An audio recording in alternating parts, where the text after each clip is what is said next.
Le voy a desactivar un instante el micrófono.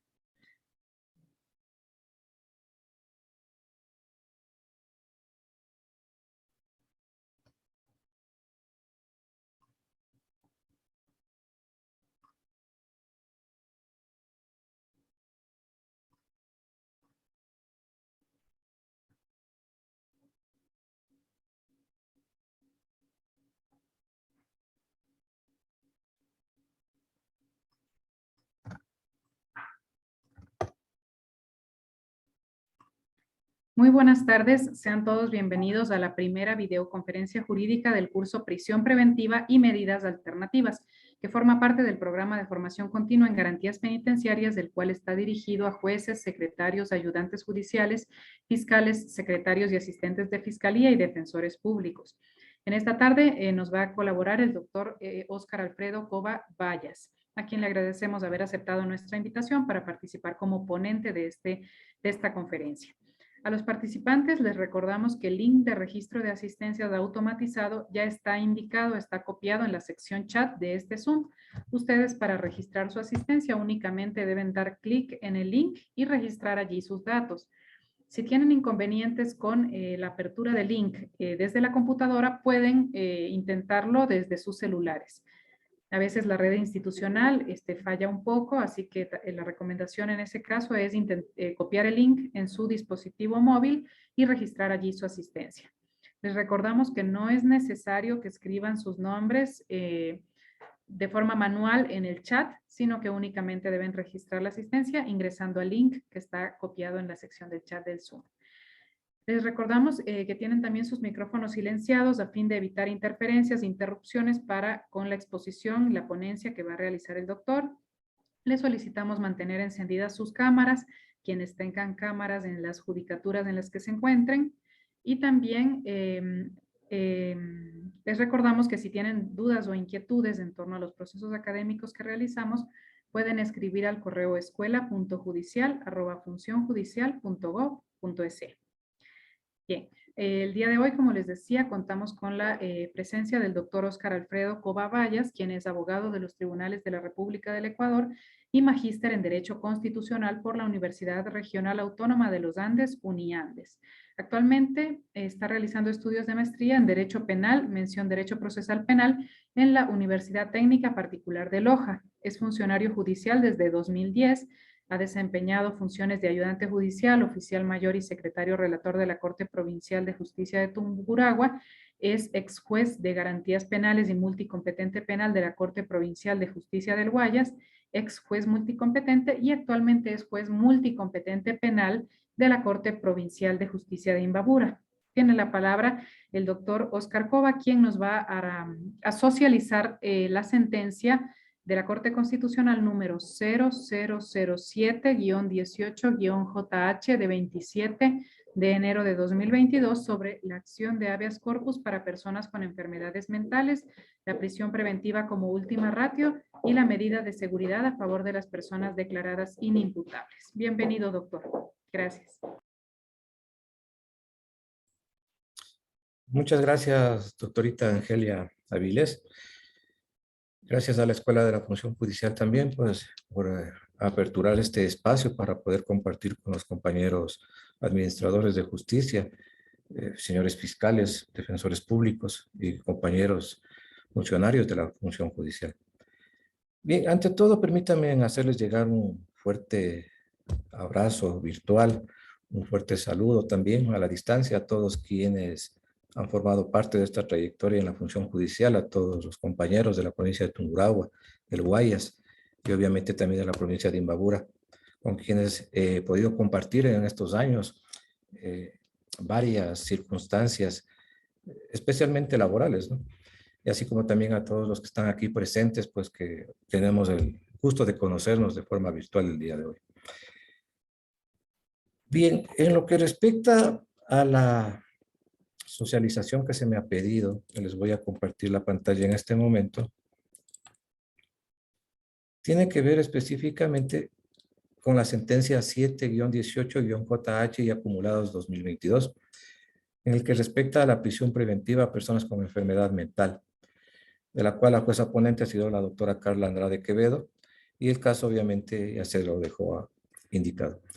El tema que revisa la Corte estrictamente es en torno a 4 acciones de habeas corpus.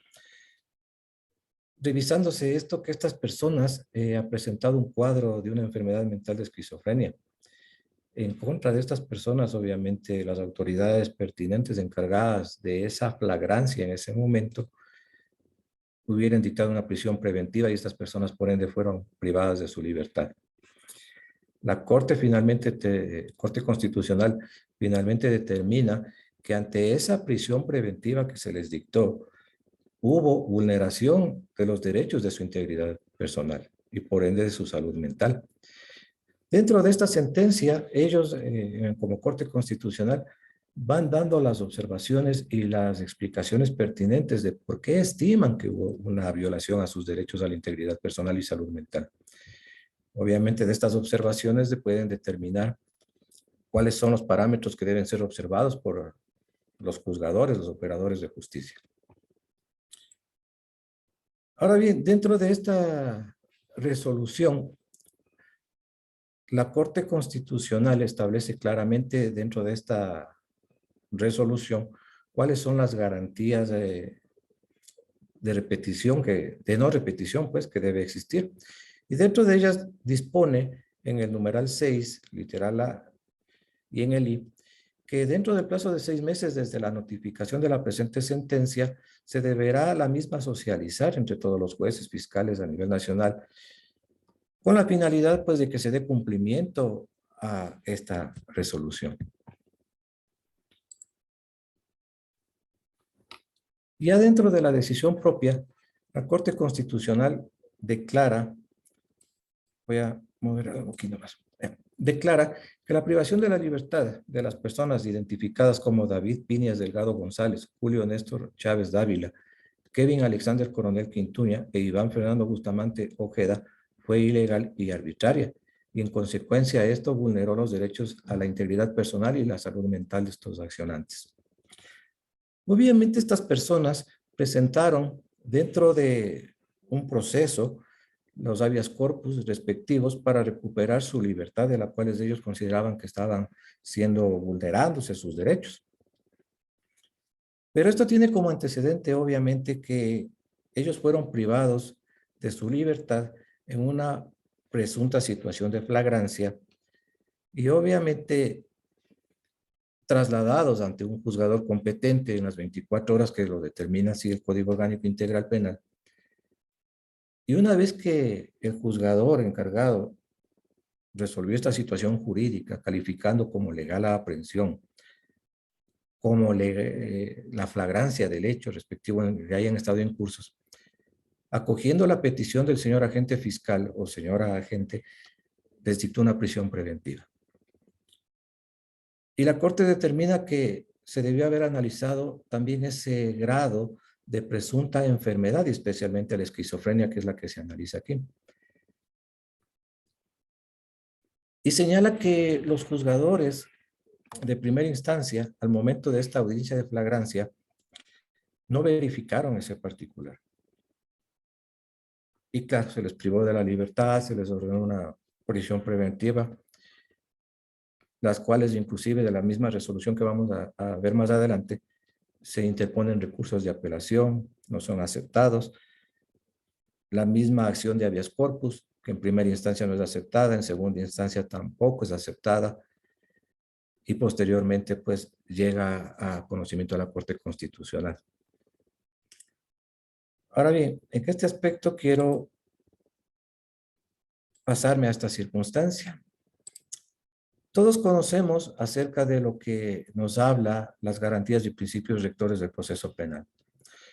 En el artículo 5 del Código Orgánico Integral Penal nos señala que tenemos como principio la igualdad, y que es la obligación de las y los servidores judiciales de hacer efectiva la igualdad de los intervinientes en el desarrollo de la actuación procesal y proteger especialmente a aquellas personas que, por su condición económica, física o mental, se encuentren en circunstancias de vulnerabilidad. Y aquí está la parte que habla de lo mental, que justamente nosotros tenemos obligación de tutelar. En el capítulo segundo de los derechos y garantías de las personas privadas de libertad nos señala también en el artículo 12 que los derechos y garantías de las personas privadas de libertad, las personas privadas de libertad gozarán de los derechos y garantías reconocidos en la Constitución de la República y en los instrumentos internacionales de derechos humanos. En el numeral 1 nos habla de la integridad, que la persona privada de libertad tiene derecho a la integridad física, psíquica, moral y sexual. Se prohíbe toda acción, tratamiento, sanción que implique tortura, castigos corporales, castigos colectivos, métodos que tengan como finalidad anular la personalidad o disminuir la capacidad física o mental de la persona o cualquier forma de trato discriminatorio, cruel, inhumano o degradante. Y también tenemos el artículo 588, que nos señala que las personas con síntomas de trastorno mental, si la persona investigada o procesada muestra síntomas de trastorno mental, la o el fiscal ordenará su inmediato reconocimiento, para cuyo fin designará a un perito médico psiquiatra, quien presentará su informe en un plazo determinado. De este informe dependerá el inicio de la instrucción, la continuación del proceso o la adopción de medidas de seguridad según el caso. Y aquí hay algo importante que desarrollarlo. Nos indica que presentará un informe dentro de un plazo determinado, pero no nos señala cuál es el plazo determinado. Una circunstancia que nos deja a veces a los juzgadores sin piso, porque no sabemos si 3 días, 8 días, 15 días, un mes, cuánto es el plazo determinado. Y esto es muy importante porque cuando nos encontramos en una circunstancia de flagrancia, nosotros tenemos 24 horas para realizar esa audiencia. Y ese plazo determinado, nosotros tenemos que cumplir en ese lapso de 24 horas. Y debemos tomar muy en cuenta nosotros también que no siempre se nos pone a conocimiento un parte policial con la noticia de la aprehensión de una persona con 23 horas de antelación al menos. Hay muchos casos en los que llega a la unidad judicial el parte faltando 1 hora, faltando 30 minutos para que se venza la flagrancia. ¿Y qué pasa si esa persona aprehendida necesita de esa pericia? Eso lo vamos a encontrar más adelante, ese tipo de circunstancias y respuestas. En el artículo 35 del mismo Código Orgánico Integral Penal nos señala las causas de inculpabilidad. Y dice que no existe responsabilidad penal en los casos de error, de prohibición invencible y trastorno mental debidamente comprobados. En el artículo 36 señala que la persona que al momento de cometer la infracción no tiene la capacidad de comprender la ilicitud de su conducta o de determinarse de conformidad con esta comprensión, en razón del padecimiento de un trastorno mental, no será penalmente responsable. En estos casos, el juzgador dictará una medida de seguridad. La persona que al momento de cometer la infracción se encuentre disminuida en su capacidad de comprender la ilicitud de su conducta o de determinarse de conformidad con esta comprensión, tendrá responsabilidad penal atenuada en 1/3 de la pena mínima prevista en el tipo penal. Tenemos también lo que nos trata sobre la medida de seguridad. En el artículo 76 nos señala que el internamiento es en un hospital psiquiátrico. Se aplica a la persona inimputable por trastorno mental. Su finalidad es lograr la superación de su perturbación y la inclusión social. Se impone por las o los juzgadores previo informe psiquiátrico, psicológico y social que acredite su necesidad y duración. Y ante esto, obviamente, nosotros vuelvo a indicar qué es lo que sucede cuando estamos en una situación de flagrancia y nos traen un parte, puede ser con unas 12 o unas 15 horas de antelación. Pero tenemos que tomar en cuenta que no es la única causa que nosotros tenemos o llega a nuestro conocimiento. Hay circunstancias en las que de pronto, ya agendado en nuestro trabajo, tenemos una audiencia de juicio a las 8:30, 9 de la mañana, y mientras estamos desarrollando esta audiencia nos ha llegado una flagrancia. Y cuando salimos de la audiencia, tal vez a veces 12 o 2 de la tarde, nos encontramos en nuestro despacho, en nuestro escritorio, la flagrancia. Y obviamente ahí es donde nosotros revisamos. ¿Y qué sucede si nos topamos con esta circunstancia de que tal vez esta persona tiene algún tipo de trastorno mental? Y hay que hablar con la fiscalía y decirle, ¿ya dispuso usted la práctica del examen? Y la respuesta que vamos a encontrar es que nos va a decir, no, señor juez, yo todavía también estoy leyendo recién el parte, recién me estoy empapando porque acabo de salir justamente de usted terminando la audiencia. Y se nos va acortando el tiempo. Entonces, en estas circunstancias juega bastante el rol de Policía Nacional, de cuando aprende a una persona, poner pues en inmediato conocimiento como señala la Constitución y la ley, para que nosotros podamos determinar las circunstancias que conlleve, previo a la práctica de la audiencia de flagrancia, realizar ciertas pericias si es que así amerita. Caso contrario, nos vamos quedando sin piso nosotros como jueces, porque no vamos a poder hacer o realizar estas circunstancias, lo cual nos vería obligados a nosotros prácticamente, y especialmente al ente acusador, que se conoce como a fiscalía, de que no va a poder instruir y se verá en la obligación de dejar en una fase investigativa, teniendo este antecedente de un presunto trastorno mental.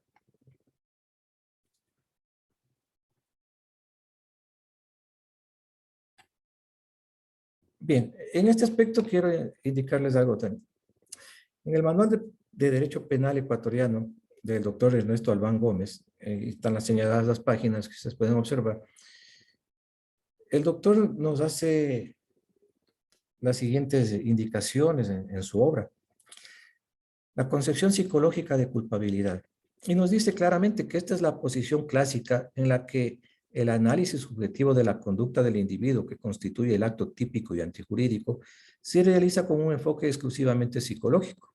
Según esto, la culpabilidad consistiría en la atribución psicológica del acto a una persona determinada. La responsabilidad penal, entonces, se fundamenta en dos elementos, su conciencia y su voluntad. Es decir, su capacidad de conocer y apreciar los hechos y su capacidad de optar por una u otra alternativa. No es suficiente, por lo tanto, que una persona sea la autora material de un hecho. Hace falta también que se la pueda hacer responsable psicológicamente de ese acto. Bajo esta concepción nos señala que el examen de culpabilidad debe efectuarse en dos niveles. El nivel de imputabilidad. Primero hay que establecer que la persona que realizó el acto sea capaz o no de ejecutar actos penalmente relevantes. Es decir, si se puede hacérsele o no un reproche moral por su conducta, consustancial según los clásicos. Con la responsabilidad penal. En definitiva, si reúne o no los requisitos psicológicos, madurez y normalidad psíquica, indispensables para que pueda responder penalmente por sus actos. El nivel de vinculación concreta con el acto. Una vez determinado que el sujeto sí es imputable, hay que comprobar si ha realizado el acto con una de las dos formas clásicas de culpabilidad, dolo o culpa. Si se comprueba que hay esta vinculación psicológica concreta entre el sujeto y el acto, la persona será culpable y el acto será delictivo y por lo tanto punible. De lo contrario, no habrá culpabilidad ni punibilidad. Como hemos señalado, la exclusión del dolo y de la culpa del análisis de culpabilidad significa ya la superación de la concepción psicológica, nos indica el autor.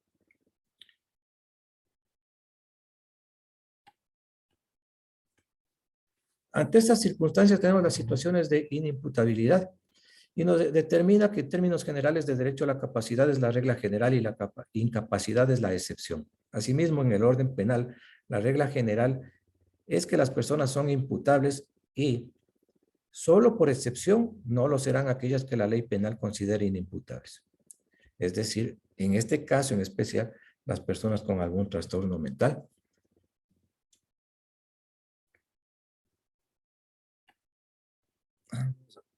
Bien, y aquí tenemos lo que el mismo tratadista nos dice en su página 246, la esquizofrenia.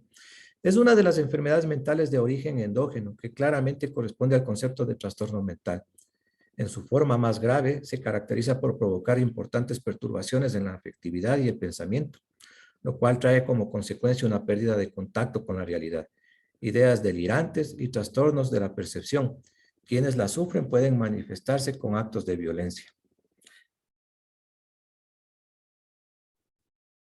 Al respecto, tenemos que el Instituto Nacional de Salud Mental, obviamente no de nuestro país, sino del extranjero, nos trata acerca de lo que es la esquizofrenia y le identifica como la esquizofrenia, que es una enfermedad cerebral grave. Y las personas que la padecen pueden escuchar voces que no están allí, Ellos pueden pensar que otras personas quieren hacerles daño. A veces no tienen sentido cuando hablan. Este trastorno hace que sea difícil para ellos mantener un trabajo o cuidar de sí mismos. Los síntomas de la esquizofrenia suelen comenzar entre los 16 y 30 años. Los hombres a menudo desarrollan síntomas a una edad más temprana que las mujeres. Por lo general no se desarrolla después de los 45 años. Nos identifica que hay tres tipos de síntomas. Los síntomas psicóticos distorsionan el pensamiento de una persona. Estos incluyen alucinaciones, ver o escuchar cosas que no existen, delirios, creencias que no son ciertas, dificultad para organizar pensamientos y movimientos extraños, síntomas negativos. Hacen que sea difícil mostrar las emociones y tener una conducta normal. Una persona puede parecer deprimida y retraída. Síntomas cognitivos afectan al proceso del pensamiento. Estos incluyen problemas para usar información, la toma de decisiones y prestar atención. Nos determinan finalmente que no se conoce la causa de la esquizofrenia. Puede ser por sus genes, el medio ambiente y la química del cerebro pueden tener un rol. No hay cura. Los medicamentos pueden ayudar a controlar muchos de los síntomas. Es posible que deba probar diferentes medicamentos para ver cuál funciona mejor. Deben permanecer en tratamiento durante el tiempo que su médico lo recomienda. Los tratamientos adicionales pueden ayudarlo día a día a lidiar con la enfermedad. Estos incluyen la terapia, educación familiar, rehabilitación y la capacitación profesional. Bien, este breve preámbulo obviamente tiene que ver mucho con lo que desarrolla la Corte Constitucional en esta sentencia. Sin embargo, también considero que es pertinente en este momento hacer una valoración de lo que es la situación de flagrancia y en audiencia propiamente. Cuando una persona es aprendida en situación de flagrancia por las personas que permite la ley, esa obligación del agente aprensor, obviamente es redactar ese parte con todas las circunstancias que han sucedido a su alrededor de este hecho presuntamente punible. Sin embargo, siempre nos encontramos con partes que no constan todas las circunstancias. Los juzgadores de primer nivel nos encontramos siempre con las particularidades de que los partes llegan mal puestos los números de cédula. En el relato de los hechos hacen constar otros nombres muchas veces. Circunstancias como estas de trastornos mentales o de posibles enfermedades que puedan padecer los aprendidos no las hacen constar. A veces por olvido o a veces porque consideran que eso no es necesario. Y claro, nosotros tenemos que con la documentación que nos ponen a la vista, es lo que hacemos una audiencia. Si bien es cierto, la Corte Constitucional aquí observa de que debemos ir más allá los juzgadores, pero no podemos hacerlo, porque muchas circunstancias están ocultas. No se nos ha puesto a conocimiento de esta información. Y hay algo muy importante que nos trata el doctor Bolívar Vergara Acosta en su obra de Derecho en el Sistema Procesal Penal, en el que claramente señala que los sujetos procesales que pueden intervenir en una audiencia de flagrancias, obviamente es el juez, el fiscal, la víctima u ofendido, y también el detenido nos señala que lo correcto es el aprendido. Y que en caso de estimar necesario, el juez dice, también podrá comparecer al aprensor. Normalmente no se le ocupa al aprensor en una audiencia de flagrancia, pero sí es necesario ocuparle cuando notamos ciertas circunstancias que nos hace falta. A veces ya en audiencia, Defensoría Pública o Defensoría Particular nos señala ciertos hechos que no constan en el parte. Ahí sí hay que llamarle a la agente aprensor y decirle que explique esas circunstancias para ver si es cierto o no. A ver si es procedente o no calificar la legalidad de la aprehensión y la flagrancia respectiva. Hay algo también que siempre viene acompañado a los partes de flagrancia. un certificado médico. Este certificado médico, y déjenme indicarles que en varias ocasiones he encontrado que la aprehensión se realiza, por decirles, el 3 de junio del año 2022 a las 8 de la mañana, y el examen médico viene practicado con fecha 1 de junio del año 2022, es decir, 2 días antes de la aprehensión.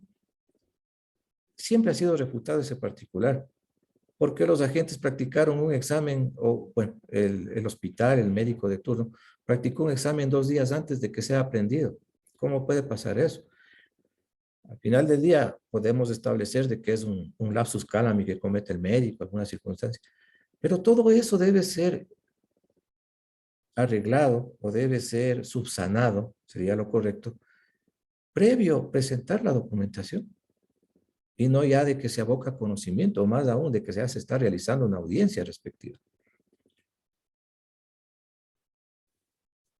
Pues con esto lo que les manifiesto nuevamente es de que toda la documentación que nos llega a conocimiento debe venir bien realizada, bien expuesta. Porque de la decisión que nosotros tomamos deviene de aquello, de esa información que nos proporcionan. Y si esa información es ambigua, está mal planteada, vamos a cometer errores. Los administradores de justicia. Va a cometer errores, señor agente fiscal, tal vez al determinar una imputación. Más aún, vamos a cometer errores cuando tengamos que tratar ya propiamente el pedido de una prisión preventiva. Esto a futuro es observado por las instancias superiores que tenemos nosotros. Obviamente ya les llega con mayores pruebas, con mayores elementos a los juzgadores superiores, y ellos determinan que nosotros hemos cometido errores, pero no fueron errores porque quisimos hacerlo, fueron errores en base a las circunstancias propias. Dentro de la sentencia de la Corte Constitucional, cuando les piden las explicaciones del caso a los jueces que actúan en los habeas corpus, ellos señalan y dicen, señores jueces de la Corte Constitucional, nosotros verificamos que no había arbitrariedad, ilegitimidad y más circunstancias, y por eso no concedimos el habeas corpus. Nos ratificamos en que estaba bien, no había vulneración de los derechos. Claro, cuando ya va a la Corte Constitucional ya existen otros elementos, otros aditamentos, que para los juzgadores de en ese momento no existían, no se conocían. En cada momento se cuenta con diferentes elementos.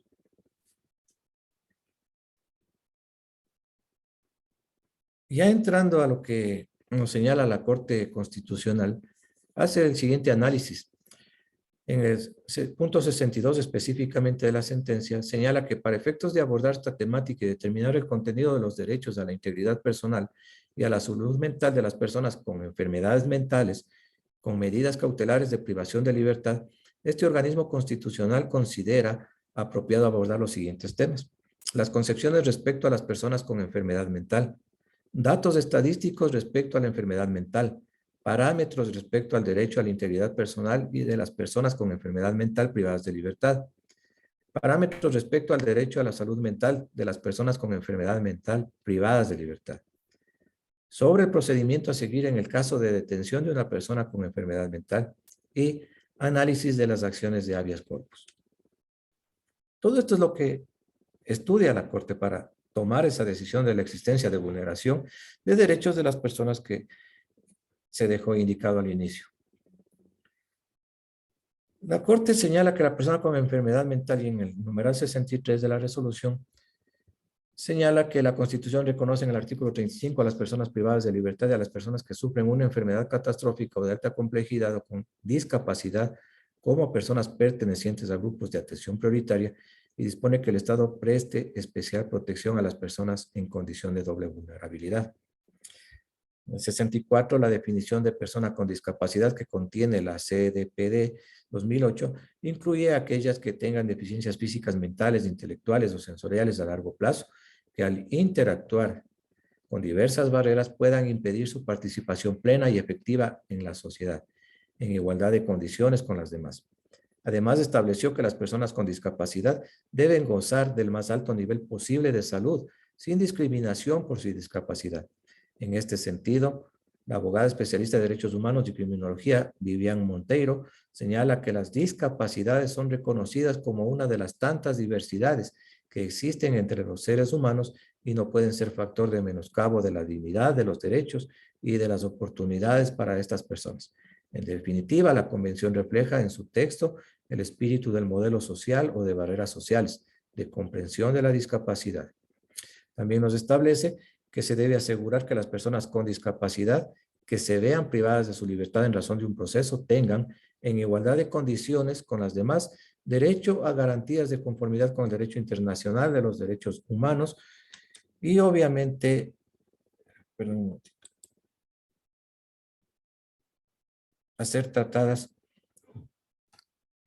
de conformidad con los objetivos y principios de la presente convención, incluida en la realización de ajustes razonables. Así también indica que la Organización Mundial de la Salud en el año 2016 usó la definición de discapacidad mental y la conceptualizó como restricciones de la participación causadas por el entorno social y centrada en las deficiencias temporales o permanentes que se generen debido al diagnóstico de una enfermedad o trastorno mental.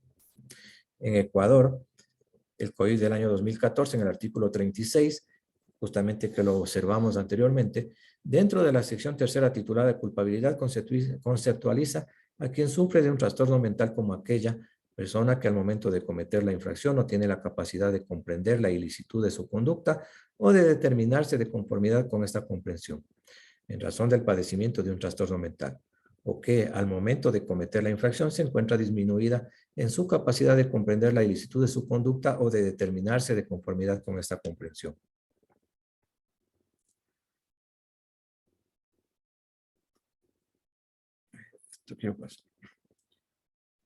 Aquí también hay algo importante, que el Ministerio del Trabajo conjuntamente con el IES en el año 2015 han reconocido que la esquizofrenia es un subcomponente de la discapacidad y que forma parte de las enfermedades catastróficas, a las cuales las define como aquellas patologías de curso crónico que supone alto riesgo, cuyo tratamiento es de alto costo económico e impacto social, y que por ser de carácter prolongado o permanente pueda ser susceptible de programación. En la misma línea, la Ley Orgánica de Salud en su artículo 259 conceptualiza a una enfermedad catastrófica como aquella que implica un alto riesgo para la vida de la persona, que sea una enfermedad crónica y por lo tanto que su atención no sea emergente, que su tratamiento pueda ser programado y que el valor promedio de su tratamiento mensual sea mayor al determinado en el acuerdo ministerial de la autoridad sanitaria. Y justamente esta parte de aquí tiene que ver mucho con la política de salud pública, que el Estado ecuatoriano está obligado, obviamente, a cumplir con la sociedad. Sin embargo, hoy en día sucede de que las arcas fiscales no alcanzan para cubrir estas necesidades. Es lo que siempre se nos informa. Entonces, esta realidad de esta obligación de comprometimiento con la salud pública no se ve realizada en su plenitud. El Estado no puede cumplir o no da esa ese beneficio a las personas. Y algo muy importante que hay que tomar en cuenta, de que está catalogado una enfermedad mental, obviamente dentro de estas circunstancias. Y la Corte señala que reconoce que las personas con enfermedades mentales, y en este caso esquizofrenia, son parte de lo que se conoce como los grupos de atención prioritaria, por lo que aquellas que, a más de padecer esta enfermedad, se encuentran privados de libertad, tienen una condición de doble vulnerabilidad y corresponde al Estado garantizar sus derechos constitucionales. Justamente aquí a la Corte analiza y determina que sí, la esquizofrenia obviamente es un grupo de las enfermedades mentales. Le determina con una condición de doble vulnerabilidad a esta persona privada de libertad. Dice también que debe quedar en claro que no todas las personas que sufren una enfermedad mental tienen condición de discapacidad. Esto no excluye que puedan tener un carnet del CONADIS. Al respecto, esta Corte no cuenta con elementos suficientes para definir si los accionantes tienen una discapacidad. No obstante, el desarrollo de esta sentencia se basa en su condición mental esquizofrenia. Por estas razones, esta magistratura considera necesario hacer referencia a los accionantes en los casos examinados como personas con enfermedad mental a lo largo de la presente sentencia. Es decir, a ellos no les trata como personas con discapacidad, sino específicamente como personas con una enfermedad mental. Y esta enfermedad mental la determina la esquizofrenia. Obviamente pudimos ver al inicio también de la charla qué es lo que determinaban pues como esquizofrenia y también obviamente ese grado de inimputabilidad que tienen estas personas. Bien, tenemos igualmente cifras al respecto de lo que va determinando la Corte Constitucional del Ecuador. Por ejemplo, nos señala que de acuerdo con la Organización Panamericana de la Salud a nivel mundial, la mediana del gasto destinado a servicios de salud mental corresponde al 2,8% del gasto total de salud y en países de ingresos bajos dicha cifra disminuye al 0,5%. Es decir, la inversión o el aporte es bastante bajo por parte de los estados hacia esas enfermedades. También podemos observar acá que nos señala que más de 300 millones de personas en el mundo viven con depresión, un problema de salud mental que ha aumentado del 18,4% entre 2005 y 2015. El 50% de los problemas de salud mental en adultos comienza antes de los 15 años y el 75% antes de los 18 años. Aquí es interesante y tomar muy en cuenta lo último que como humanidad, como sociedad hemos sufrido, la pandemia de COVID-19. Esas cifras deben haberse aumentado muchísimo luego de tanto encierro que pasó la sociedad. Señala que cerca de 800,000 personas mueren por suicidio cada año, siendo la segunda causa de muerte de personas de entre 15 a 29 años. Nos indica también los datos del Ministerio de Salud Pública, con la cual obviamente ha llegado a estas conclusiones, que los pacientes que ingresan al Hospital Julio Endara, este hospital está señalado en una de las causas que ha sido objeto de análisis, que por orden judicial ingresan allá. El 80% han sido declarados inimputables y en el 90% de las remisiones judiciales no se determina un tiempo de internamiento y en el 10% restante, cumplido el tiempo determinado, la autoridad judicial no emite la orden de salida de manera inmediata de sus pacientes. El 95% tiene apoyo familiar. Y estas cifras las determinan en base de lo siguiente. Cuando el juzgador, en aplicación correcta de la normativa, en una audiencia, dispone este internamiento de la persona en un hospital porque considera de que no cabe una prisión preventiva y peor aún su internamiento en un centro de privación de libertad, le remite a este centro hospitalario o de atención especial y se olvida el juzgador,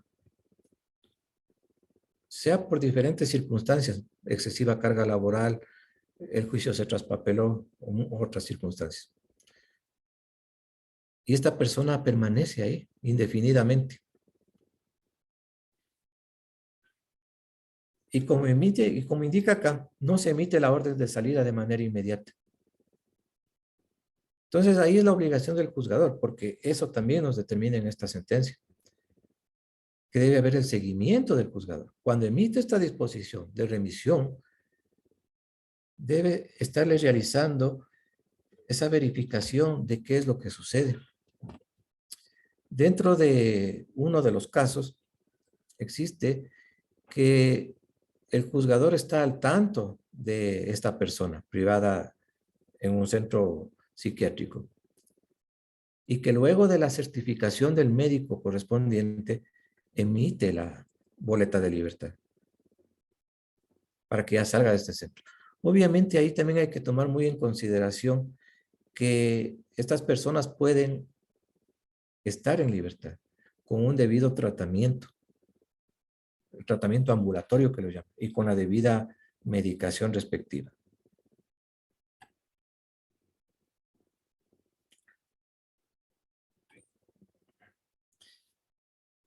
También nos señala que esta corte ha sostenido que La restricción a la libertad de movimiento y el distanciamiento del entorno social cotidiano inherentes a su situación son factores que pueden propiciar el deterioro físico y mental y agudizar la condición de vulnerabilidad en el ejercicio de derechos. Además, en caso de que la enfermedad genere a su vez una discapacidad, determinó que mantener a una persona privada de su libertad en lugares que no ofrecen las condiciones mínimas necesarias para atender su estado de discapacidad constituyó un trato atentatorio a su integridad personal. Y a este respecto, obviamente, todos conocemos las condiciones en las que se encuentran los centros de privación de libertad de nuestro país, en los cuales ha existido, por cierto, es de conocimiento público, varias circunstancias en las que los propios privados de libertad se han eliminado entre ellos. Esto por el hacinamiento que existe ahí. Dentro de uno de estos casos que está en análisis de la Corte, determinan que la persona que fue privada de libertad, que pese a que se le advirtió al juzgador de que tiene esquizofrenia y fue remitido al centro, fue agredida en ese centro de privación. Y sin embargo no se hizo nada al respecto. Obviamente eso motivó el habeas corpus que fue rechazado en primera y segunda instancia. Luego se le remitió a esta persona a un centro especializado y ahí determinaron de que él podía obviamente seguir un proceso ambulatorio con la medicación respectiva. Ahora bien, en torno a esto de que los lugares no ofrecen, esta también es una política pública. El Estado ecuatoriano tiene la obligación, pues, de tener un centro de privación de libertad adecuado y acorde para cada circunstancia. En ciertos momentos, estos centros están adecuados y anteriormente, especialmente recuerdo cuando ejercía la profesión hace muchos años, había la cárcel para choferes profesionales, donde solo ingresaban choferes profesionales, nadie más. Había un lugar específico para personas que debían alimentos en cuestión de niñez y adolescencia. Y había el centro de detención provisional que todavía tiene esa figura y obviamente el lugar ya para personas sentenciadas. Sin embargo, hoy se los mezcla, se los pone en cualquier parte a las personas y no se toma en consideración las circunstancias bajo las que están privadas de libertad. Y eso es lo que determina la Corte. Poder ubicar a esta persona de acuerdo, especialmente en este momento, a su estado de discapacidad. ¿A dónde debe ser puesta esta persona?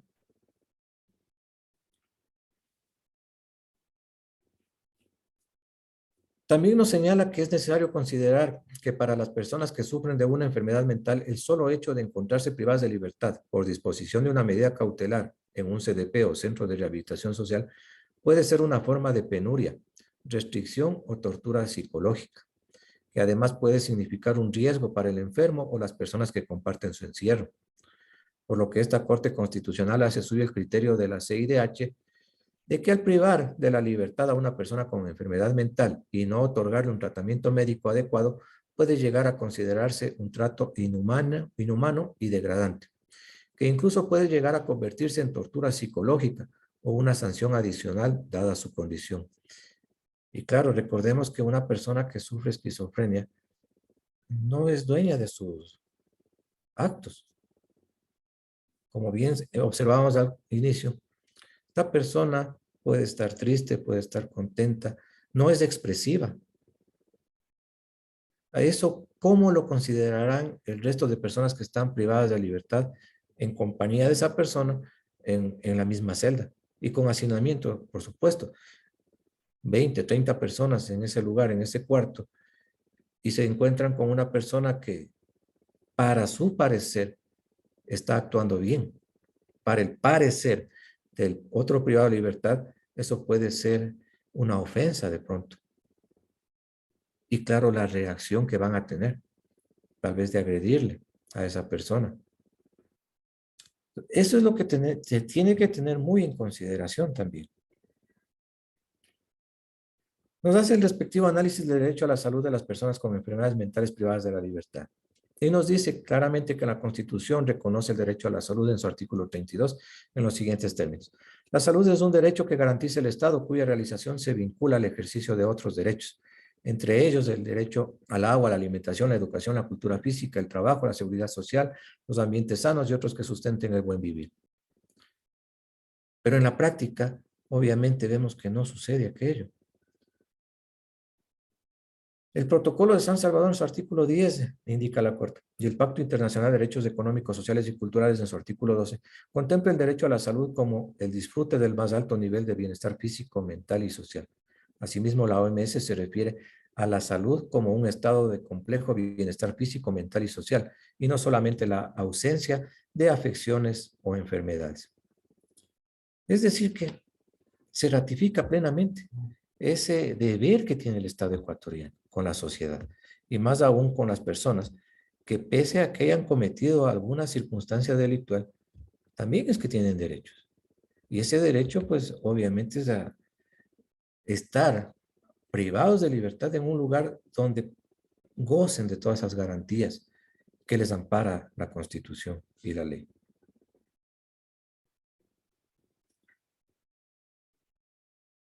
Bien, sobre el procedimiento a seguir en caso de aprehensión o detención de una persona con enfermedad mental.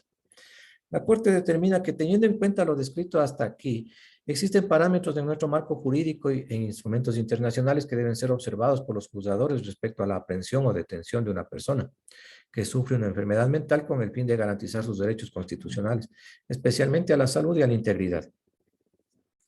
El detenido o aprehendido debe ser llevado inmediatamente a la autoridad judicial, artículo 6.1 del COIR, quien está obligado a disponer la realización de un examen médico inicial para determinar su condición de salud física y mental. Justamente es lo que indicábamos al inicio. En lo que respecta a que a nosotros ya nos llega un examen médico, pero ese examen médico es bastante somero, porque el agente aprensor le lleva al galeno de turno, que así viene relatado en los partes, y lo que hace es revisarle que no tenga hematomas, golpes u otras circunstancias propias o productos de la aprehensión, dice. Es decir, esto nos sirve para que justificar que el agente aprensor no le ha causado ningún daño al aprenderlo. Eso es lo que tratan siempre o se propone justificar con ese examen médico. Pero no ayuda a determinar si esa persona, en este caso en especial, está sufriendo algún tipo de enfermedad mental. Vamos siempre a encontrar nosotros en esas certificaciones, no presenta golpes, no presenta hematomas, está bien, dice. En otros casos nos señala, tiene una incapacidad médico-legal de 2 días porque personas del barrio le cogieron, le agredieron, le golpearon, y claro, así le aprendieron y le traen los señores agentes policiales. Pero el galeno tampoco va más allá y no pregunta, que eso es lo importante. Simplemente lo hacen sentar ahí. He tenido la oportunidad de ver, por circunstancias muy aparte de lo que es la flagrancia, lo sientan, medio lo miran y le llenan el examen médico legal. Y eso es lo que dice la Corte Constitucional en esta sentencia. Se debe hacer un examen exhaustivo, propio. Y más aún si es que de pronto la persona refiere algún tipo de incapacidad mental. Inmediatamente poner eso en conocimiento. Lastimosamente no se lo hace. Y les recalco, no nos traen con esa información a los jueces para una flagrancia. Nos señala también que la propia Organización Mundial de la Salud ha recomendado que al momento de la detención debe explorarse fundamentalmente las siguientes cuestiones. Si el detenido padece alguna enfermedad grave o si es dependiente de alguna sustancia o medicamento, si corre el riesgo de autolesionarse o suicidarse, si padece enfermedades de fácil transmisión que pongan en peligro la salud de otros internos, si su condición mental lo convierte en una amenaza para otros o en una persona vulnerable, si es propenso a comportamientos violentos. Previo a la realización del examen médico se debe informar la forma en la que se va a proceder y su objetivo. Y aquí viene algo importante. Yo no he visto o no consta que el médico le haya preguntado algo a esa persona. Peor que le informe de alguna circunstancia o le diga, voy a realizar este examen. En flagrancia al menos no se ve eso. Los informes consentidos que lo realiza un equipo técnico, se los realiza bastante en violencia intrafamiliar. Ahí es donde previa cita, la llamada telefónica, y ya cuando llega al equipo técnico le hacen firmar el consentimiento a esa persona. Pero en flagrancia no he visto suceder aquello. Entonces aquí debemos mejorar también como parte del sistema de salud y tener una ficha o tener un examen médico de flagrancia en la cual reúna estos parámetros que determina la Organización Mundial de Salud. Con el casillero correspondiente, presenta alguna enfermedad grave el aprendido. El aprendido puede autolesionarse, puede suicidarse. Tiene algún tipo de enfermedad de transmisión que pueda poner en peligro a otros internos si es que es privado de libertad. Es una amenaza, no es una amenaza por su condición mental, si es que presentara una condición mental. Circunstancias que no constan en los certificados médicos, y todos los que administramos justicia en situación de flagrancia me van a dar la razón.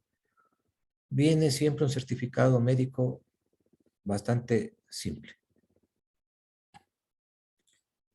Nos señala que en caso de necesitarlo, ante una aprehensión o detención, las autoridades jurisdiccionales deben solicitar inmediatamente la colaboración de los profesionales especializados de las áreas de psicología, psiquiatría, trabajo social o de cualquier otra índole, con los que cuente la función judicial o con los que pueda suscribir convenios en caso de requerirlos.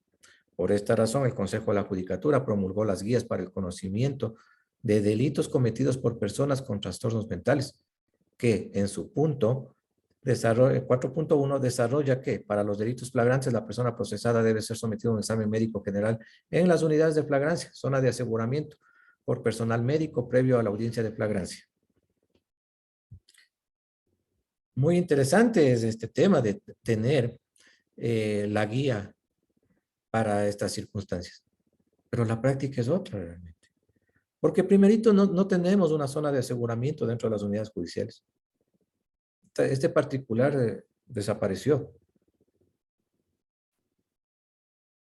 También hay que tomar en cuenta que el equipo médico, el equipo técnico de una unidad judicial está muchas veces siempre atendiendo los casos de violencia intrafamiliar. ¿Será que llega un aprendido, por una flagrancia, por un presunto delito de robo, y esa flagrancia está a 2, 3 horas de vencer, pero el equipo técnico lo tengo ocupado porque está atendiendo a una víctima de violencia? Una víctima de violencia que tiene el amparo eficaz, oportuno, célere. Y claro, ¿cómo me le saco al equipo técnico para que me atienda a esa persona? Hay que tener más personas dentro de un equipo técnico, tal vez. ¿Puedo remitirlo a otro lugar a esta persona? Mientras lo remito a otro lugar, se me vence la flagrancia. Circunstancias que siempre como juzgadores, pues, nos toca sobre la marcha, como se dice normalmente, solucionar, buscar. Entonces, en este punto nosotros tenemos que tener muy en cuenta que no depende del juzgador conforme la norma del Código Orgánico Integral Penal. Esta práctica de este examen. La práctica de este examen corresponde a Fiscalía. ¿Y por qué? Porque Fiscalía es la persona, el ente, que conoce mucho más rápido que la unidad judicial, que el propio juzgador. Porque apenas sucede que la aprehensión, los señores agentes de Policía Nacional se comunican con fiscal y le indican que tenemos esta novedad. El señor fiscal obviamente ya está enterado, pero ahí viene la falta de comunicación o la falta de conocer hechos.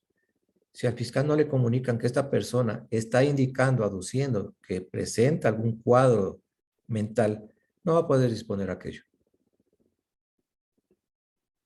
Y ya cuando llega donde nosotros, la defensa, por lo regular siempre, puedo decir la pública, es más acuciosa de determinar algunas cosas.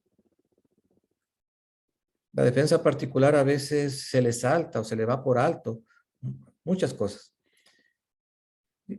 Y en ese momento de la audiencia es cuando nos dicen, señor juez, y cuando se está discutiendo la prisión preventiva, lo que es más. Señor juez, no procede la prisión preventiva porque mi patrocinado me ha indicado de que él tiene una enfermedad mental. Sí, pero ¿y por qué no nos dijeron eso al momento de calificar la legalidad de la aprehensión o la flagrancia? ¿Por qué no le dijeron eso al señor fiscal antes de iniciar la audiencia? Entonces son circunstancias que al juzgador, ya yendo a dictar una prisión preventiva, se nos cae el piso a nosotros en ese momento. Porque nosotros tenemos que buscar la solución. Tenemos que buscar esa tutela de ese derecho a esa persona. Estoy a punto de privarle de la libertad, tal vez. Y ahí es donde aparece la palabra de la presunción. Tengo que tutelar obligatoriamente a esa persona. Ahí aparece el garantismo del juzgador. Porque el juzgador no está solo para dictar prisiones preventivas. El juzgador está para hacer un ejercicio mental de las circunstancias de todos los elementos que se nos pone a conocimiento. Y ese ejercicio mental, obviamente, viene desarrollado con la lectura que damos al parte, con esa información que nos trasladan en base al principio de oralidad. A veces escuchar a la gente aprensor sí es bueno, en otras ocasiones no es bueno. En ciertas ocasiones, si el parte es ambiguo, es malo, el agente aprensor lo enreda más.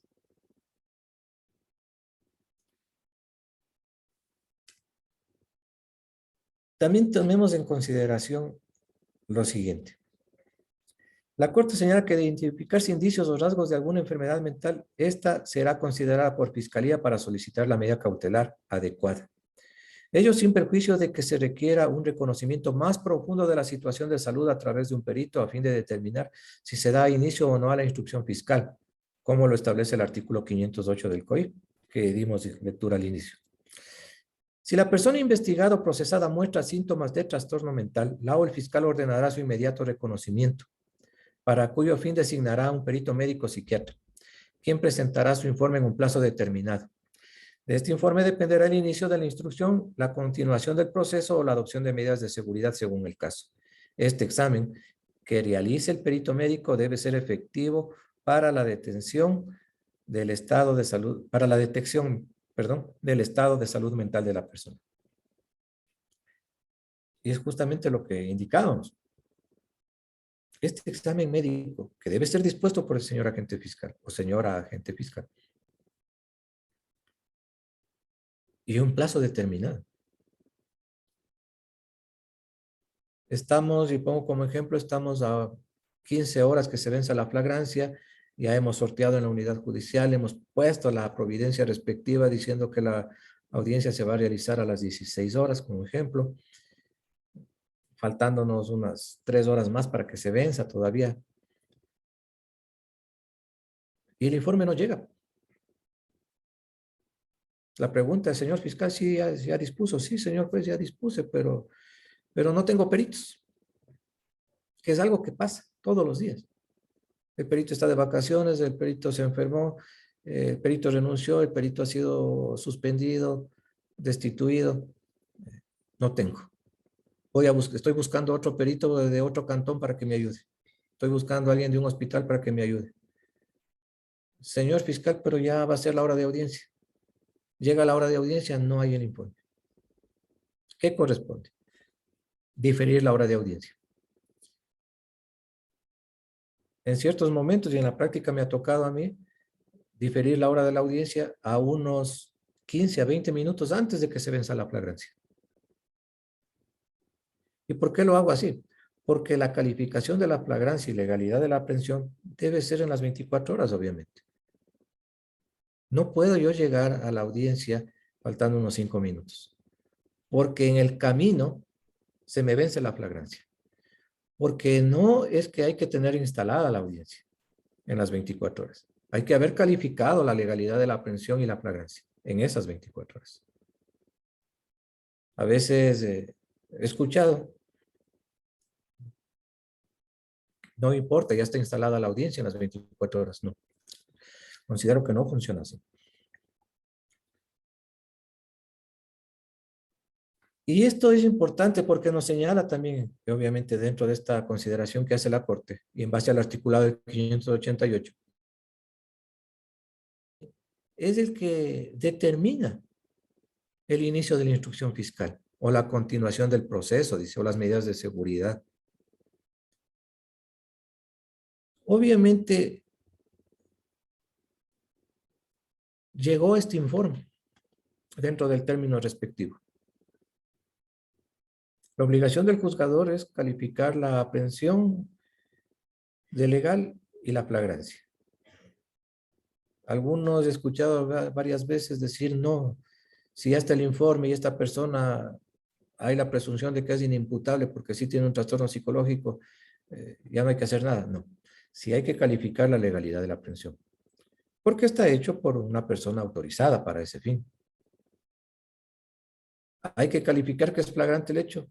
También. ¿Por qué? Porque se dio un hecho, porque la normativa nos dice la persona que realice un acto en presencia de una o varias personas. Y eso ha sido también demostrado. Que esa persona tenga un trastorno mental y que más adelante se verifica con el respectivo examen, es para la circunstancia respectiva de una instrucción, de la medida que vaya a solicitarse. Pasada la primera parte de haber calificado la legalidad de la aprehensión y la flagrancia pertinente, el artículo 529 del Código Orgánico Integral Penal es muy claro, señala que de considerar necesario Fiscalía en esa audiencia formulará cargos. Y la obligación es de identificar tipo penal, grado de participación, medidas cautelares que va a solicitar y la duración del procedimiento. Y es ahí, pues, si este examen es determinante, Fiscalía va a decir, no, señor juez, dejo en fase investigativa de acuerdo al artículo 580 del Código Orgánico Integral Penal. Hay la presunción de que el señor es inimputable porque todavía tengo que hacer más exámenes, pero con este primer elemento ya me quedo ahí. La potestad de fiscalía de pronto puede ser un caso que está causando conmoción social. Tenemos mucha gente afuera de la unidad judicial.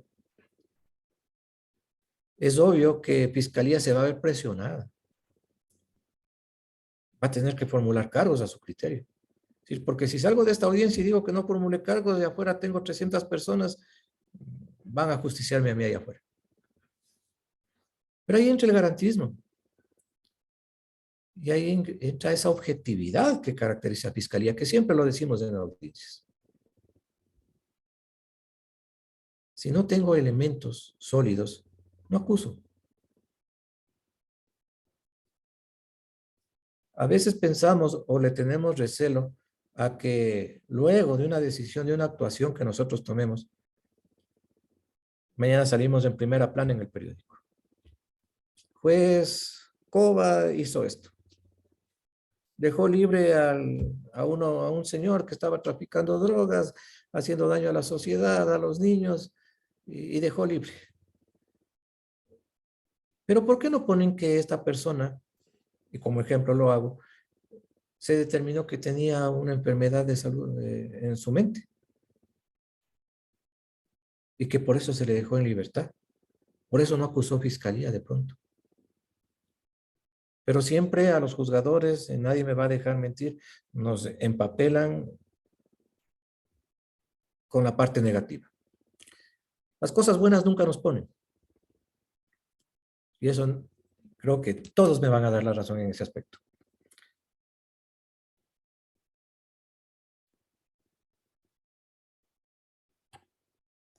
Bien, también tomemos en cuenta que la Corte nos indica que en atención al artículo citado anteriormente, el fiscal debe ordenar que un perito emita su informe en un plazo determinado. Al respecto, resulta necesario establecer que el plazo otorgado debe ser razonable en función de la protección de los derechos de la persona investigada o procesada para evitar demoras prolongadas e injustificadas en la resolución de su situación que pueda producir una afectación a sus derechos. Nuevamente, el plazo determinado. ¿Pero cuál es el plazo determinado? Se debe, pues, obviamente, de indicar. En flagrancia, el plazo determinado es este. En situación de investigación previa, un plazo determinado es aquel. Porque nos deja a nosotros al libre pensamiento. Bueno, estoy en una situación de flagrancia, que es lo que amerita este análisis, en este caso especialmente. ¿Y cuál es ese plazo? Claro, y nos dice que evitemos demoras prolongadas e injustificadas. Bueno, más allá de las 24 horas no puedo irme. Y si me paso las 24 horas y no he hecho la audiencia, se me venció la flagrancia. Y mañana sumario administrativo y estoy destituido. Pero ¿qué pasa también si hago una audiencia de flagrancia y no tengo los elementos? A posterior llegará un habeas corpus a la Corte Constitucional y me dirá que pues Cova violó los derechos de esta persona, que era una persona inimputable y le hizo audiencia, le metió preso y no hizo caso de esta sentencia. Oiga, pero yo le voy a decir, oiga, pero pensaba que el plazo determinado funcionaba así. Me terminarán diciendo, no, es que el plazo determinado no funciona de esa manera. Usted ha hecho otra cosa que no dije.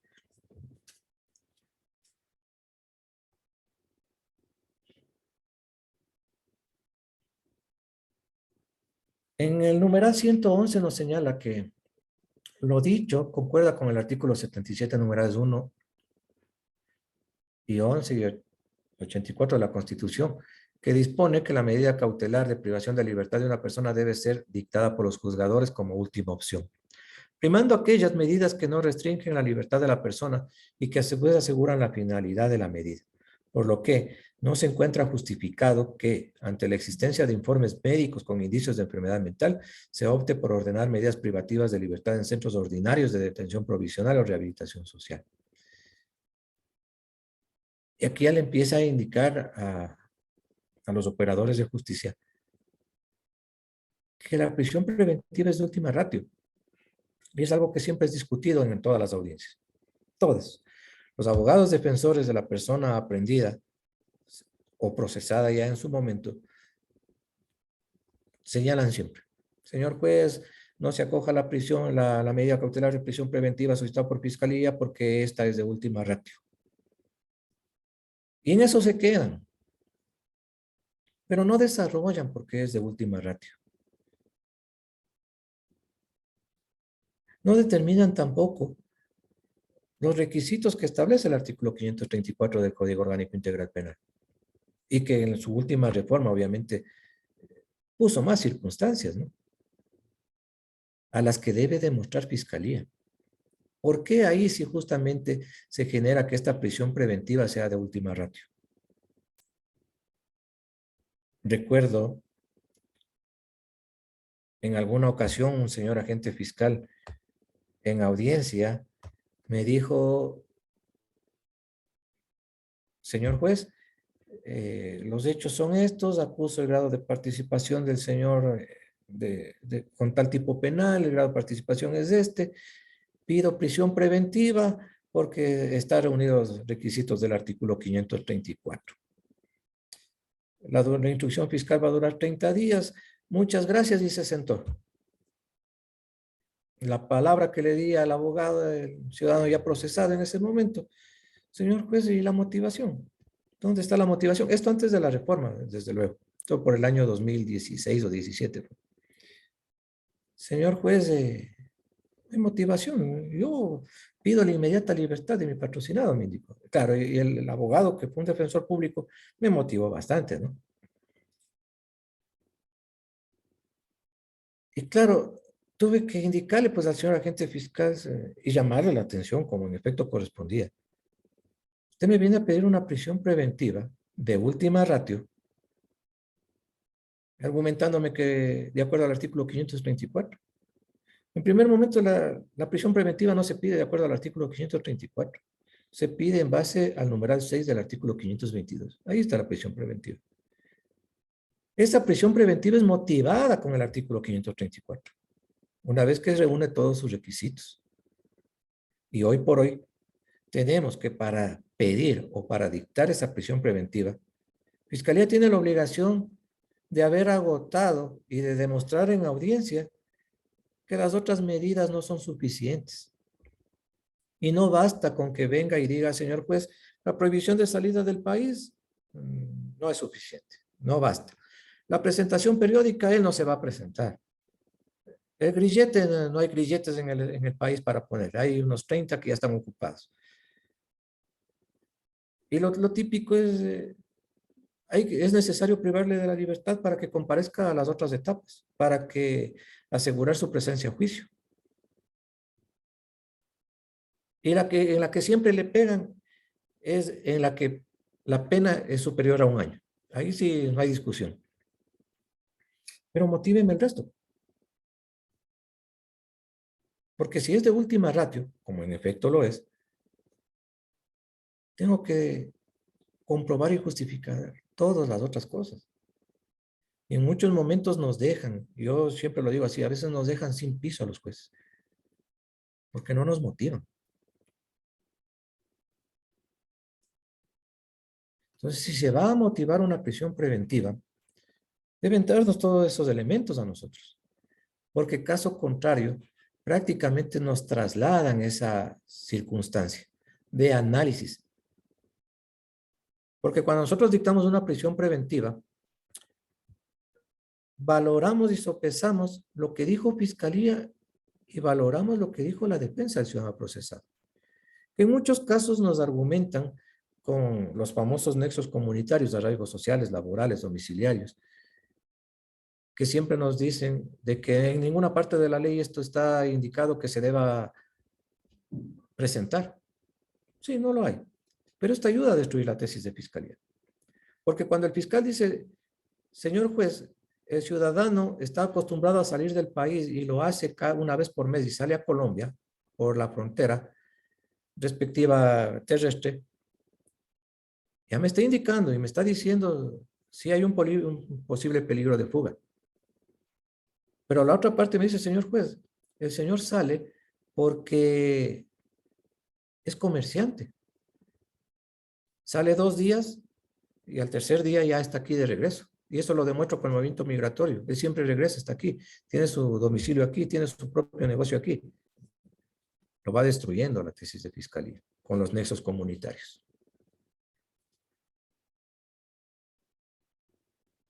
Y obviamente, todo eso es lo que nosotros como garantistas tenemos que valorar. Nunca, nunca debemos nosotros bajar a una audiencia o instalarnos una audiencia bajo las circunstancias de pensar que sí, este ciudadano ya es culpable si ha hecho esto. Nosotros no podemos perder esa imparcialidad. Siempre instalaremos una audiencia dándoles oportunidad de que esa persona debe también demostrar sus hechos. Esa presunción de inocencia debe ser destruida por Fiscalía. Yo siempre les he manifestado cuando se conversa con algunos compañeros de temas jurídicos, les digo, nunca se olviden de la palabra presunto. Presunto contraventor, presunto delincuente, lo que sea como quieran decirle, pero nunca se olviden de la palabra presunto, porque todavía no está demostrado nada. Y claro, nuestra obligación también es tutelar esos derechos de la otra parte, ¿no? De la víctima. Pero a ese respecto es a cuanto nosotros debemos encasillarnos en torno a esta sentencia de la Corte. Bien, la Corte nos señala que en consecuencia constituye un deber de los jueces, fiscales y demás autoridades públicas y personal del aparataje de apoyo en procedimientos penales, ahí habla de peritos, médicos, centros de detención, observar y respetar estas normas y realizar un análisis caso a caso y pormenorizado que garantice los derechos de las personas que sufran una enfermedad mental y se vean envueltas en un proceso penal. Lo anterior también implica que sus actuaciones se den en el marco de plazos razonables que procuren dar una respuesta rápida y sin dilaciones sobre la situación de la persona investigada o procesada. Justamente lo que les acaba de decir. Lo que está plasmado en este numeral 113 de la sentencia, justamente ese es el garantismo. Tutelar a la persona. Darle respuestas a esa persona. Esa persona sepa y esté confiada de que va a llegar ante un juez que le va a escuchar y que si es que tiene la razón, le va a dar la razón. Obviamente tengo que encasillarme en esta sentencia al privado de libertad. También tengo que darle la razón a la víctima cuando también la tiene.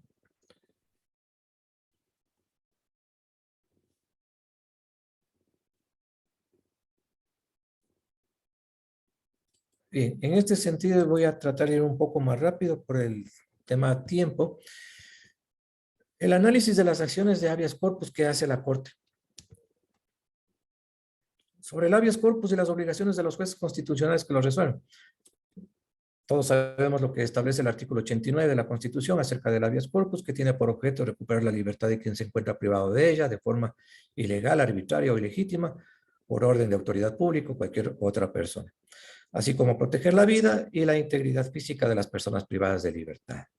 Obviamente esas ya son las circunstancias de que estas personas de que fueron privadas de su libertad en una audiencia de calificación de flagrancia, remitidas al centro de privación, por las circunstancias que ellos estimen con sus defensas técnicas, han presentado un habeas corpus y obviamente debe ser tratado y tutelado.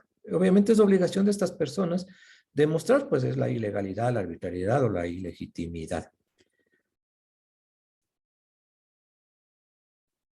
Vamos a avanzar un poquito más.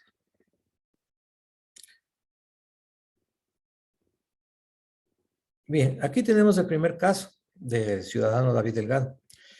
Y en este expediente verifica la Corte que David Delgado fue detenido el 17 de septiembre de 2017 por un delito flagrante y al día siguiente en audiencia se le dictó prisión preventiva y se lo remitió a un CDP. Cabe resaltar que el día de su detención se realizó un examen médico general, en el cual se indicó que sufría un trastorno de tipo psiquiátrico.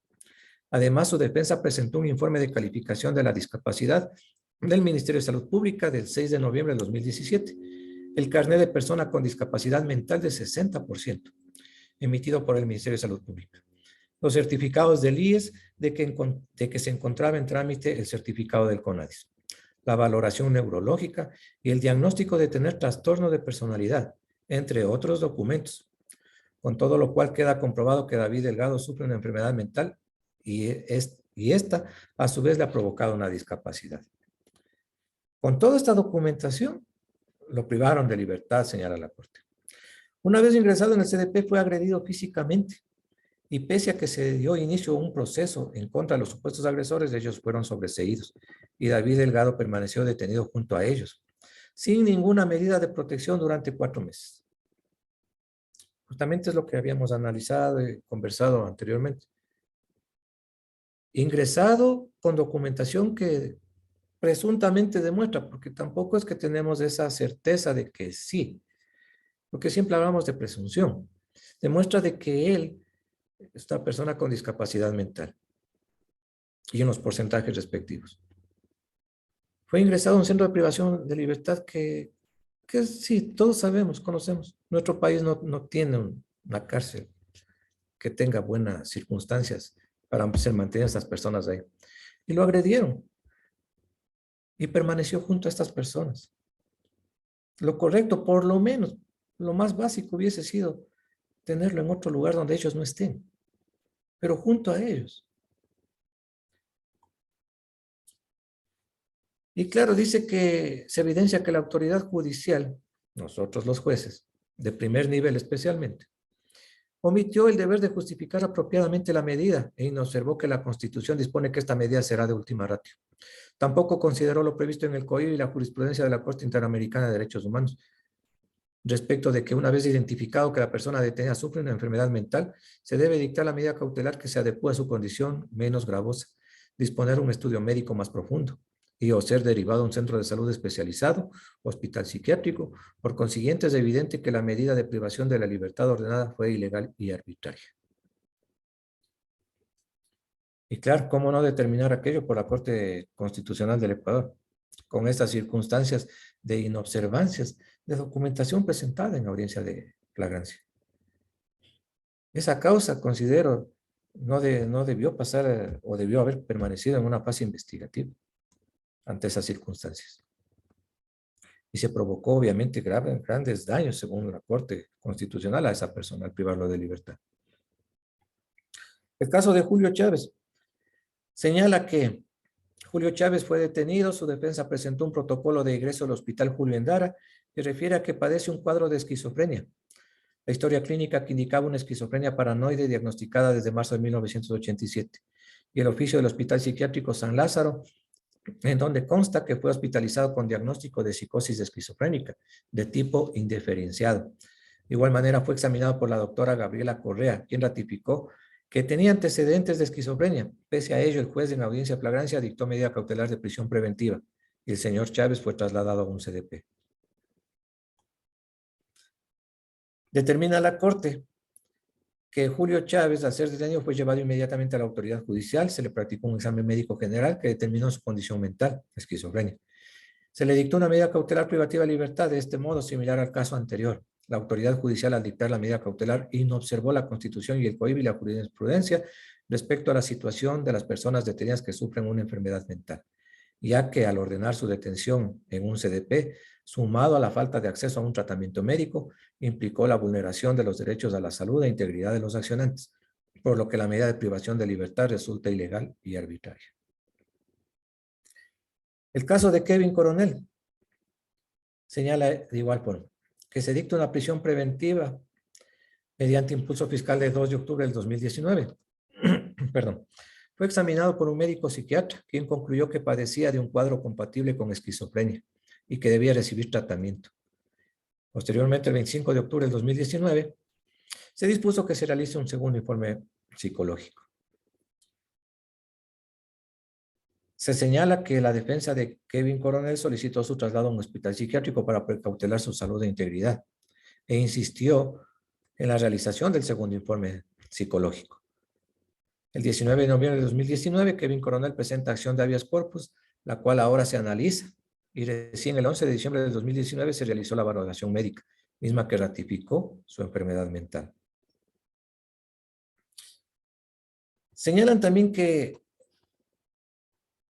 dentro de esta evaluación para determinar el diagnóstico médico fue cumplida en forma tardía el que se le practica a este ciudadano.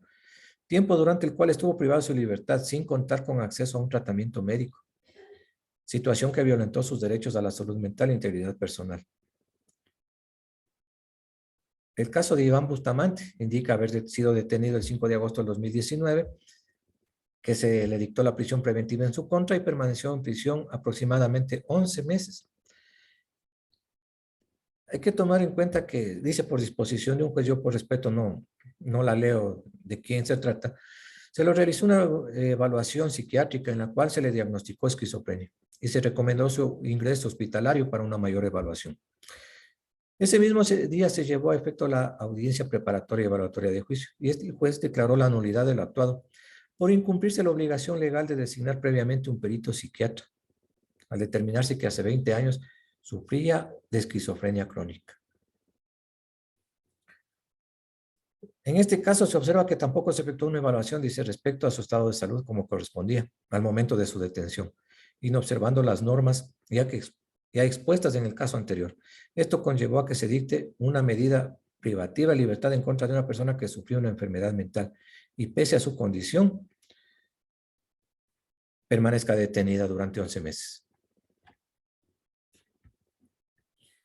Y tomemos en cuenta que aquí la Corte señala que la medida cautelar privativa de libertad contra una persona que sufre una enfermedad mental es exponerle a un grado de sufrimiento y dificultad de ejercer efectivamente sus derechos y garantías por su condición de doble vulnerabilidad, por lo que todo detenido debe ser examinado por un médico de forma inmediata. Y aquí se rompe el tema del plazo razonable, que ya nos dice inmediato. quien además revisará la información médica que se presente. Y en caso de identificarse que se trata de una persona con una enfermedad mental, bajo ningún supuesto será privada de libertad en un centro de detención provisional o rehabilitación social, por lo que los jueces y juezas deberán priorizar el uso de otras medidas cautelares, considerando la situación integral caso a caso. Además, se garantizará el acceso al tratamiento médico libre e informado que sustente un informe médico y contemple los parámetros expuestos en esta sentencia. Con esta circunstancia que nos señala la Corte Constitucional, nos indica claramente que estas personas no pueden ser privadas de libertad con la figura de la prisión preventiva. Además de que es de última ratio, ¿no? Conforme va indicando pues, la Corte en su respectiva sentencia.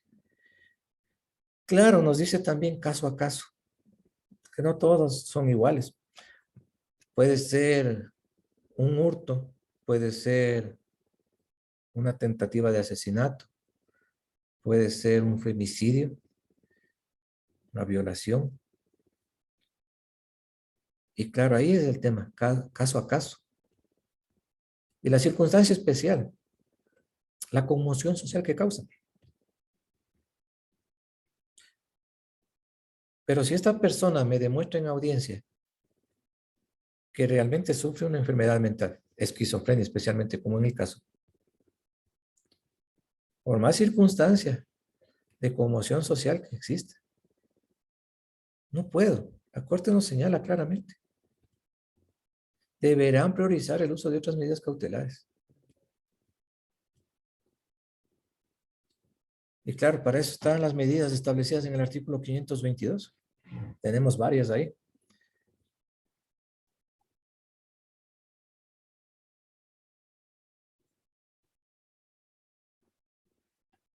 También nos indica, obviamente, que de este modo, únicamente en caso de que el examen médico inicial no identifique ningún rasgo que haga presumir que la persona sufre una enfermedad mental y que la defensa del procesado no haya adjuntado ningún documento respecto a este hecho, el fiscal podrá solicitar de manera fundamentada, artículo 520, numeral 2 del COIP nos indica, la prisión preventiva, en realidad el 6, y estar justificada. Esta fundamentación no puede ser una mera exposición de normas jurídicas ni basarse en consideraciones subjetivas, sino que debe contener una exposición de hechos que demuestren que sin la medida cautelar peligra el buen desenvolvimiento del juicio.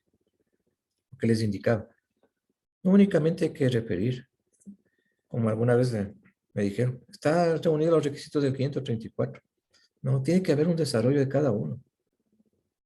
Señor juez, le he demostrado que existe el tipo penal. El tipo penal es este, por esto y otro.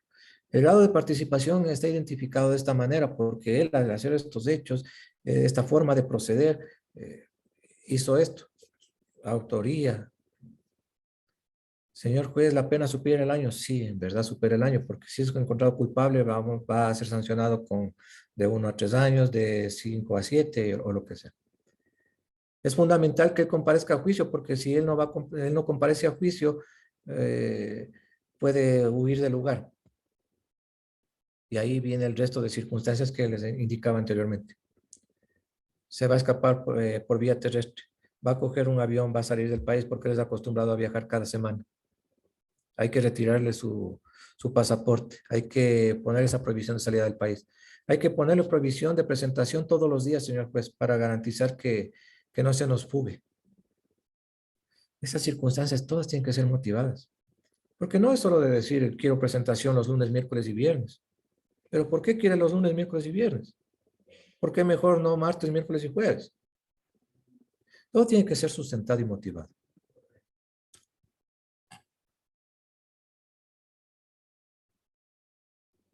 Esta parte en el 167 de la sentencia determina que la medida debe considerar y respetar el consentimiento informado de la persona, por lo que junto con el centro en el cual se dispone el internamiento o tratamiento, están obligados a informar en todo momento al paciente y su familia respecto de la evaluación del diagnóstico, el objetivo, método, duración, beneficios esperados del tratamiento propuesto, los posibles efectos desfavorables del tratamiento propuesto, las alternativas del tratamiento, incluyendo aquellas menos intrusivas y el posible dolor y malestar, riesgos, beneficios y efectos secundarios del tratamiento, alternativas propuestas, las consecuencias de los tratamientos, lo que estima que ocurrirá antes, durante y después del tratamiento. Y esto hace énfasis al tratamiento psiquiátrico que va a recibir en el hospital. Esa medida que ha dispuesto el juzgador.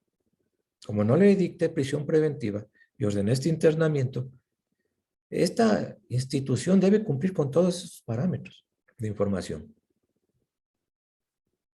Obviamente el juzgador tiene que estar pendiente de que esto va sucediendo, porque eso es lo que nos dispone la Corte aquí. El seguimiento que nosotros debemos hacer a esto. No haber dictado y nos olvidamos de esta persona.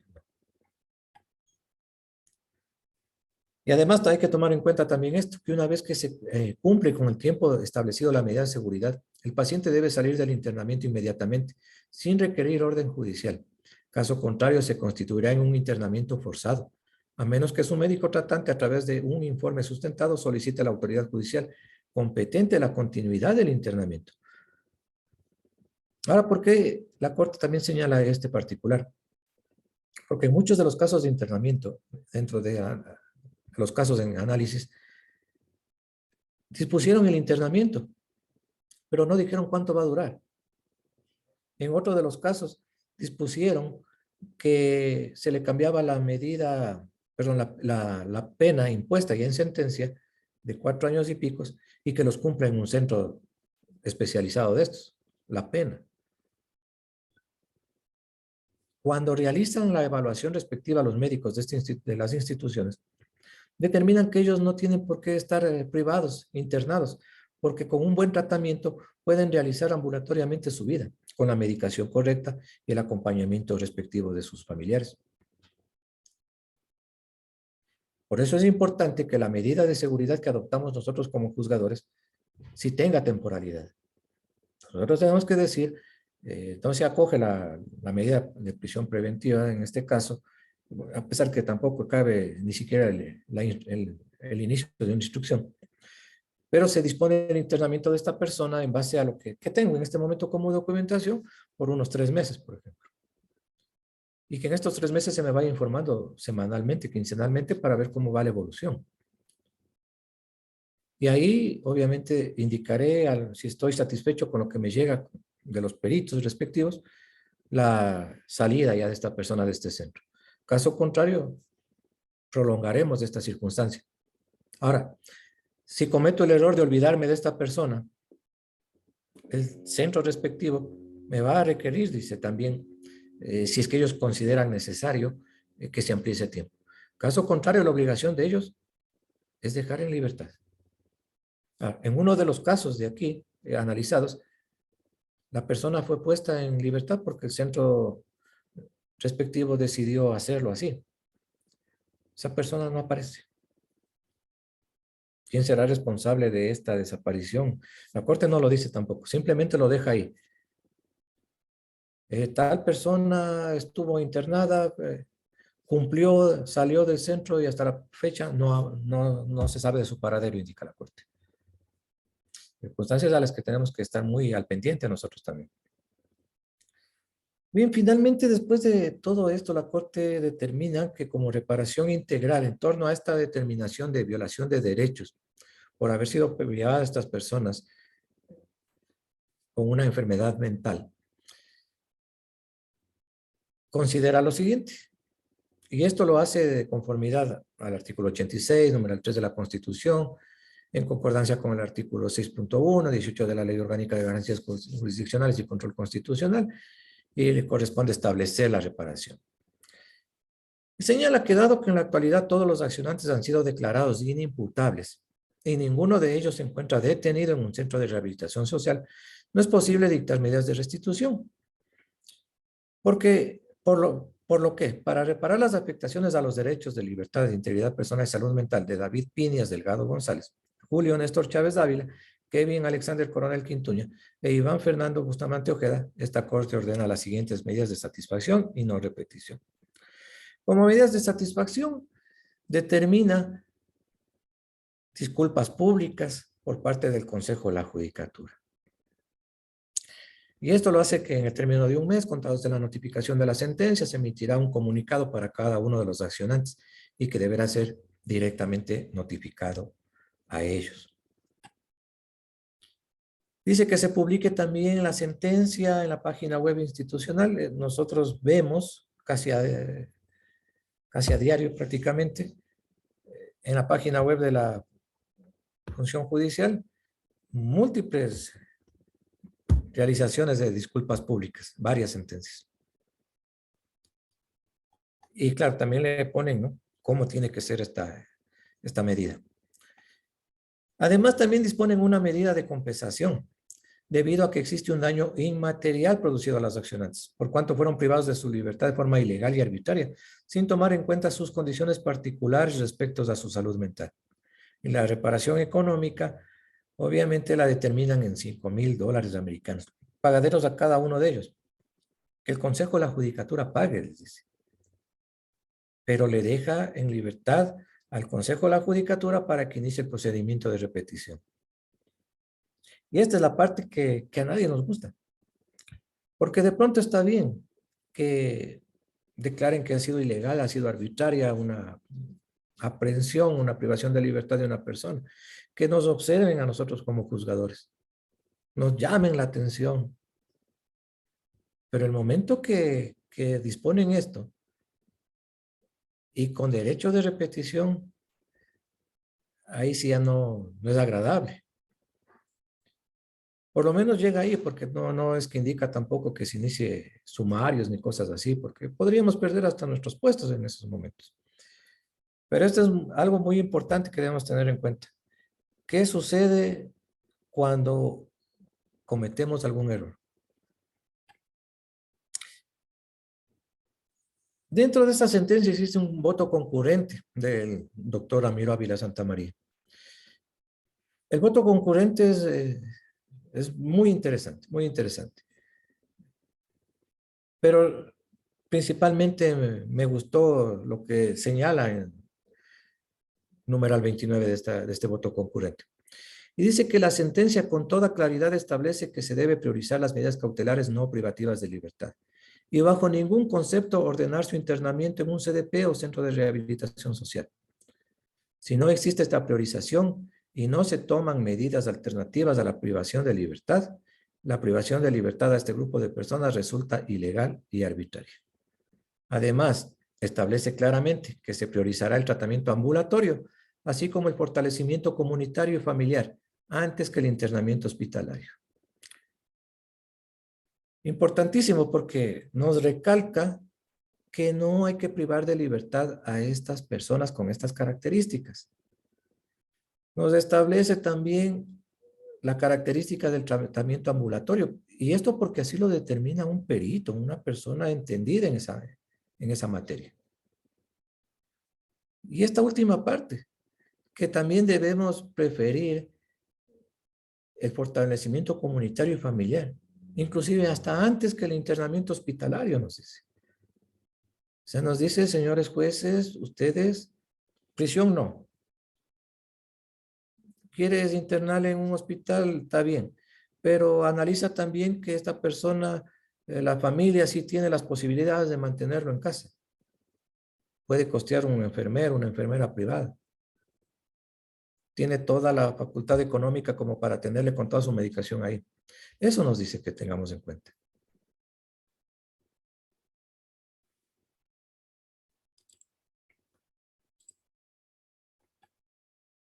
Y finalmente les voy a compartir esta parte. Bien, este es un PDF que nos habla acerca de lo que es la esquizofrenia del National Institute of Mental Health y que dice que la esquizofrenia es una enfermedad mental grave que afecta la forma en que una persona piensa, siente y se comporta. Las personas con esquizofrenia pueden parecer como si hubieran perdido el contacto con la realidad, lo que puede ser angustioso para ellas, sus familiares y amigos. Los síntomas de la esquizofrenia pueden dificultar la participación de las actividades cotidianas o habituales, pero existen tratamientos eficaces. Muchas personas que reciben tratamiento pueden participar en la escuela o el trabajo, lograr su independencia y disfrutar de las relaciones personales. Los síntomas, bueno, eso ya lo vimos anteriormente también. algo que quería mostrar.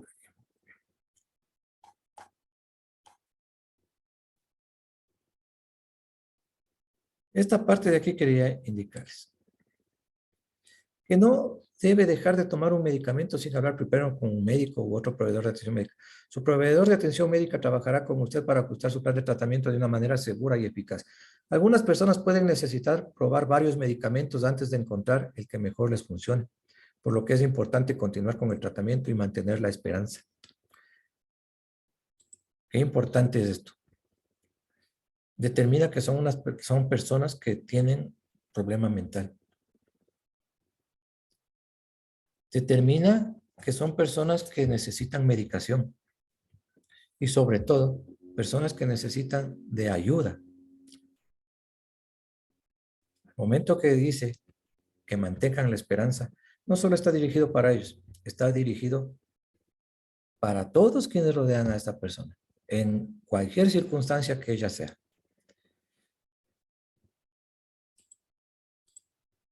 Con esto y como parte ya para cerrar mi intervención, pues únicamente ratificarme en compañeros jueces, no olvidarnos que por mandato constitucional nosotros somos jueces garantistas de todas las partes involucradas en un proceso. Pero siempre seremos más observados cuando existen presunciones de violación de derechos de las personas aprehendidas o que se les priva de la libertad. Porque siempre que dictemos una medida de privación de libertad, estas pueden ser recurridas tanto a nuestro órgano superior, que es las honorables salas de lo penal, o también pueden llegar a instancias como la misma Corte Constitucional.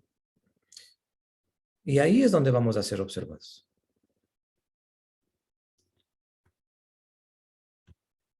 En estos largos años de juzgador, siempre he escuchado esto cuando converso con algunos compañeros.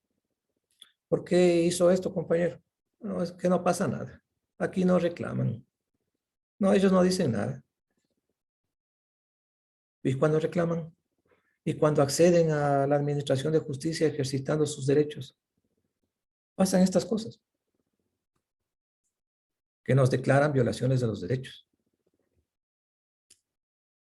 Entonces nosotros siempre tenemos que, cuando realizamos una audiencia, en lo posible es bueno, siempre revisar el expediente que nos llega. A veces nos llegan 2, 3, 4 hojas. Revisemos eso, veamos si todo está bien, fechas, nombres, todo.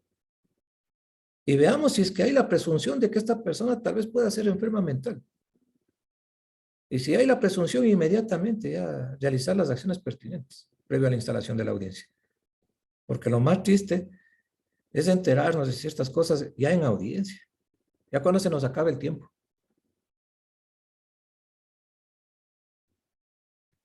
Siempre actuar con la imparcialidad que nos caracteriza a los juzgadores.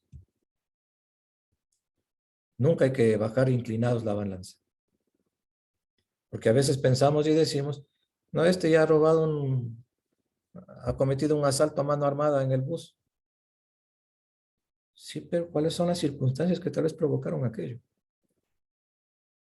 Lo típico que siempre escuchamos en audiencia es estado de necesidad. COVID. La familia no tiene para comer. Y eso es hacia donde nosotros tenemos que apuntar y saber escuchar como jueces. Claro, la sociedad, y estamos empapelados todos los días, que los jueces dejan libres a las personas que le encontraron asaltando un bus con el arma, dio 2 disparos. Eso es lo que nos publican, pero no publican más. A veces, en muchos casos, y en buena hora, por la objetividad de fiscalía, que no formula cargos, o que a veces no pide prisión preventiva, nosotros dejamos libres porque no podemos dictar una prisión preventiva si no hay la petición fiscal. Pero sin embargo, aparece en primera plana, juez deja libre. Y está bien que nos pongan así cuando nosotros dejamos libre, cuando nosotros no acogemos la medida respectiva. Y claro, nosotros para dictar o no una prisión preventiva, siempre lo hacemos con sustento, con lo que tenemos en audiencia. Y siempre motivándola. Y en este caso en especial, tenemos esa obligación nosotros ante la presunción de una enfermedad mental del aprendido, disponer la práctica de los exámenes. Y el tiempo, como dice ahí, un tiempo prudente. El tiempo prudente tenemos nosotros lastimosamente que calcularlo. Si estamos en flagrancia o si es que estamos en una situación no flagrante. Ahí adecuaremos el tiempo respectivo para que se adecue a esta sentencia y no exista ningún tipo de violación del derecho de esta persona.